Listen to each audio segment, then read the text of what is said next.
Olá pessoal, vamos continuar, boa noite, falando sobre intemperismo. Intemperismo é a degradação da rocha, do solo, é a destruição dessa rocha que vai fragmentar em sedimentos. Esses sedimentos poderá formar outras rochas, mas esses sedimentos em constante degradação também pode gerar o solo. Então nós vamos ter três tipos de intemperismo, que é o intemperismo físico, o intemperismo químico e o biológico.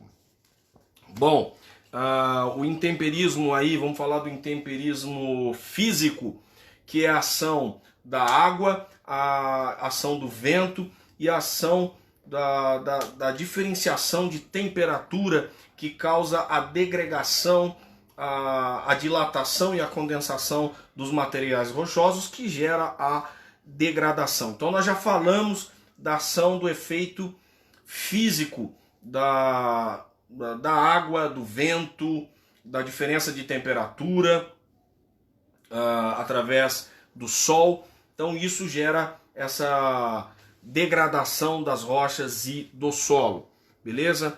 É o que nós falamos aí sobre intemperismo físico através desses elementos do meio natural.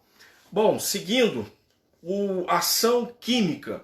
Ação química o intemperismo químico é quando, principalmente, um dos grandes agentes que causa a transformação nas estruturas moleculares dos minérios que compõem as rochas é a ação da água. Então isso é o que nós chamamos de intemperismo químico, quando a água ela passa a interagir e causar uma reação química, alterando, transformando a parte química desses minérios. Isso é o que nós chamamos de intemperismo químico. E, claro, nós não vamos ter aí, eu falei em intemperismo biológico, mas ação biológica pode ocorrer pelo fato mecânico das raízes, isso não deixa de ser uma ação física, né? A ação das raízes de vegetais, de plantas que acabam causando a degradação da rocha e do solo, assim também como a ação dos organismos, de micro-organismos, animais biológicos ali que acabam também na formação do solo. Tranquilo?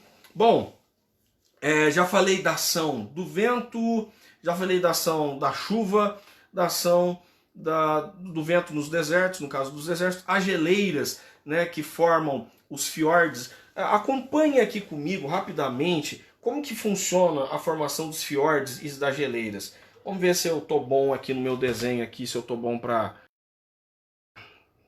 falar de fiordes só no croquis, só no desenho só na ponta da caneta. Vamos lá. No passado, nas eras glaciais, então, nós vamos aí apelar para as eras glaciais. Beleza? Ó, professor, porque você falar apelar, porque a gente tá aqui as montanhas, fazendo meu desenho 3D, tridimensional. Beleza, aqui. Então, houve, né, o que nós chamamos de uns blocos de gelo, grandes blocos de gelos, que ficavam nos vales, tá? Nesses vales aqui. Esses grandes, sabe, pessoal, o gelo se expande, tá? Esses grandes blocos de gelo que iam se expandindo formou o Vale em U. Com o degelo da era glacial, todo esse gelo saindo, deixou um vale aqui, meninos.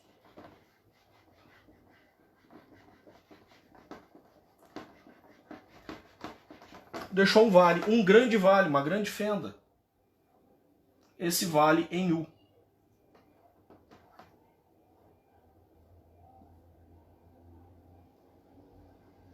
Isso é o que aconteceu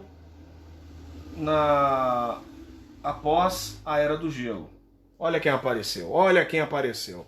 Tava demorando para aparecer, né? Essa gosta de aprontar. Tava demorando. E esse U aqui, nas regiões que eram próximos ao oceano, como esse gelo derreteu, houve o aquecimento da Terra, houve então esse degelo do outro planeta, a água do oceano, o que acontece? Entra. Então, nós temos nos fiordes, vou tentar desenhar melhor aqui, né? Nós temos nos fiordes as grandes vales profundos que são formados por águas, que a água do oceano, um braço do mar entra nesse vale. Isso nós chamamos de fiord. Pessoal, isso só foi possível graças à ação das geleiras, né, que rebaixaram o relevo, que causaram a degradação das rochas, do solo, e aí um braço do mar entrou. Fiordes. Onde você vai ver um fiord? No Brasil, pessoal? É no Brasil que você vai ver? Não. Você vai ver um fiord lá na Noruega. Não ter fiord. Suécia, Dinamarca. Mas o país campeão de fiord é na Noruega. Só lá, meu amigo. Você vai lá. Então, né, se quiser ver um fiord, você vai para a Noruega. Tranquilo? Então nós temos essas ações das geleiras, ações dos ventos, dos rios. Dos ventos nós temos formação dos arenitos, de rochas de arenitos, é causado sempre nos desertos. E também nós temos um outro exemplo, um exemplo que nós chamamos de exemplo fluvial, de erosão fluvial, que é os Grand Canyons nos Estados Unidos, estado do Colorado, ali no oeste dos Estados Unidos. O Grand Canyon é um exemplo de erosão fluvial que foi escavando as montanhas e rochas, e com a velocidade dos rios, maior era a energia liberada ali, que foi erodindo. Quanto mais alto e íngreme é o relevo, maior a energia e velocidade desse rio. Quanto mais plano, não tão acentuado, não tão íngreme esse relevo, a velocidade vai diminuindo. Ou seja, nas áreas de planaltos, montanhas, as velocidades dessas águas são intensas. Então a ação física é muito agressiva e vai degradar essa rocha, vai degradar o solo. Quando essas águas chegam em áreas mais planas, nas áreas de planícies, é óbvio que a velocidade dessa água vai diminuir. Então é uma área onde vai receber mais sedimentos e o processo erosivo será menor. Então por isso que as planícies são regiões que recebem mais sedimentos, e as áreas de planalto é que cede, é que causa maior erosão. Por isso há uma velocidade, uma violência maior da água sobre a rocha. Bom, nós também devemos lembrar que além do intemperismo físico, além do intemperismo químico, que eu acabei de falar, que a ação química, a reação química que a água causa no solo e nas rochas, nos minérios e assim por diante, vamos lembrar que a ação antrópica, quando eu falo de antrópica, eu estou falando da ação humana. O homem, ele consegue então canalizar os rios, deixar os rios retificados, mudando, se um rio é meandrico, deixando ele retilíneo.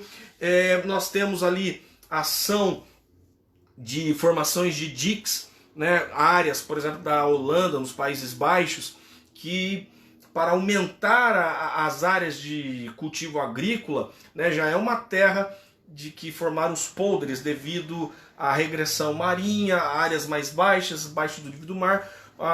Os habitantes dos Países Baixos, que são os neerlandeses, eles acabaram construindo diques para ampliar e expandir as terras agrícolas. Também os seres humanos passaram também a construir ilhas artificiais. É o que nós temos em Dubai, onde pessoas começaram a pegar areia, concreto e fazer canais, como se fossem penínsulas artificiais, um braço do continente adentrando o mar, formando ilhas para construir hotéis. É um exemplo que nós temos na região de Dubai, nos Emirados Árabes Unidos. Então, nós temos também a ação humana na degradação do solo.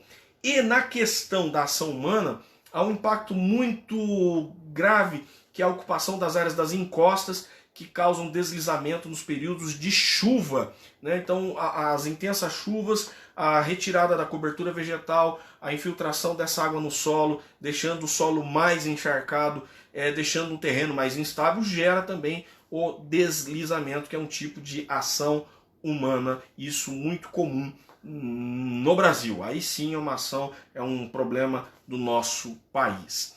Próximo vídeo eu vou falar sobre formação do solo e também sobre lixiviação. Um forte abraço, fiquem com Deus.